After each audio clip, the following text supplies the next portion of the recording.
एक दफा का जिक्र है कि मंगोल बादशाह चंगेज खां अपने साथियों और सिपाहियों के हमरा शिकार पर रवाना हुआ। साथियों के पास शिकार के लिए तीर कमान थे, जबकि बादशाह चंगेज खां के पास उसका पसंदीदा उकाब था, जो हर वक्त चंगेज खां के पास रहता था। आमतौर पर कहा जाता है कि उकाब तीर कमान से बेहतर होता है, क्योंकि जब उसे फिजा में छोड़ दिया जाए तो वो बुलंद होकर इर्द गिर्द के माहौल का जायजा ले सकता है और छुपे हुए शिकार और दूर मौजूद शिकार को बआसानी देख सकता है। आप उकाब को खुद का ड्रोन कैमरा भी कह सकते हैं। चलें, चंगेज खां और उसके साथियों ने दिन का ज्यादातर हिस्सा शिकार ढूंढने में गुजारा, मगर उनको कुछ न मिला। आखिरकार चंगेज खां और उसके साथी तंग आकर वापस अपनी खैमा बस्ती में आ गए। कुछ देर आराम करने के बाद चंगेज खां किसी को बताए बगैर अपने उकाब को लेकर अकेला निकल पड़ा। शायद वो किसी को बेराम नहीं करना चाहता था या किसी को तंगी नहीं देना चाहता था। ये भी इम्कान था कि अगर वो वहां से ना निकलता तो अपना सारा गुस्सा अपने साथियों पे निकालता, क्योंकि उनको शिकार नहीं मिला था सबको। सख्त गर्म दिन थे, वो अकेला अपने उकाब के साथ निकल पड़ा। चश्मे, नदियां, दरिया वगैरह सब खुश्क पड़े थे। वो प्यास की शिद्दत से नडाल हो गया। कुछ देर बाद उसने अपने सामने एक चट्टान में से पानी की एक बिल्कुल हल्की सी धार टपकती देखी।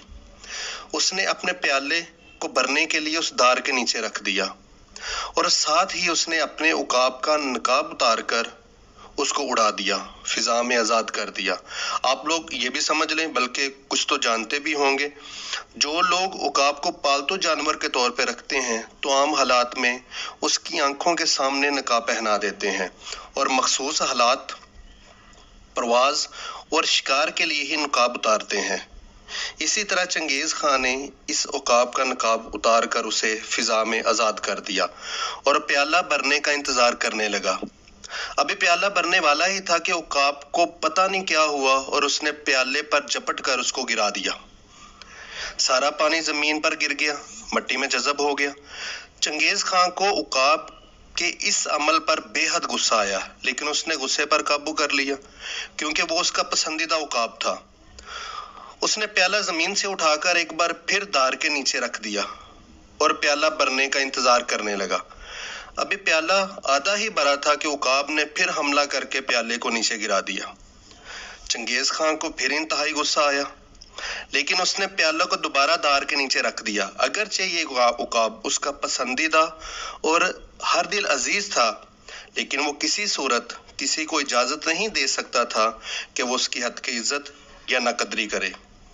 और ऐन मुमकिन है कि कोई दूर से ये सारा मंजर देख रहा हो और बाद में फौज और राया में ये मशहूर कर दे कि तुम्हारे बादशाह तो एक उकाब को नहीं सुधार सके, तो तुम्हारा और सल्तनत का क्या ख्याल रखेंगे। चंगेज खां ने अपनी तलवार निकाल ली। प्याला अभी भर ही रहा था जो उसने धार के नीचे रखा था कि उकाब ने फिर प्याला पर हमला किया और झपट कर उसको गिरा दिया। उसी लम्हे चंगेज खां ने अपनी तलवार की एक ही जरब से उकाब को हलाक कर दिया और प्याला को धार के नीचे दोबारा रखकर उस पानी के मंबे यानी सोर्स जहां से वो पानी आ रहा था उस तरफ चल दिया, ढूंढने लगा। उसने चट्टान पर कदम रखा और उसके मंबे तक, सोर्स तक पहुंच गया जहां से वो पानी आ रहा था।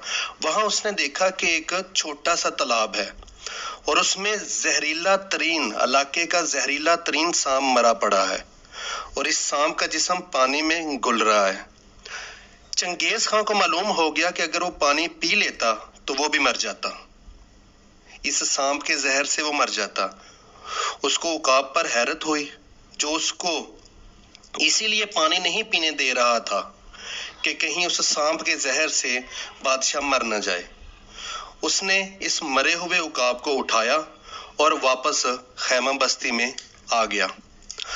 मर्रख लिखते हैं कि चंगेज खां ने अपने उकाब की शक्ल सूरत और जिसामत और उसकी सही शबीह के मुताबिक सोने का उकाब बनवाया।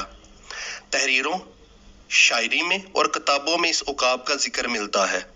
चंगेज खां ने उकाब के सोने की एक पर यह जुमला लिखवाया जिसका तर्जुमा और मफहूम ये है कि अगर कोई तुम्हारा दोस्त ऐसा काम कर दे जो तुमको पसंद ना हो तो फिर भी तुम्हारा दोस्त रहता है। दूसरे पर पे یہ جملہ لکھوایا جس کا مفہوم یہ ہے کہ جو بھی کام غصے کی حالت میں کیا جائے وہ کام تمہارے لیے باعث شرمندگی اور پشیمانی اور بے ثمر ہوتا ہے۔ اس چینل کو سبسکرائب کریں اور بیل کے بٹن کو ضرور پریس کریں۔ اللہ حافظ۔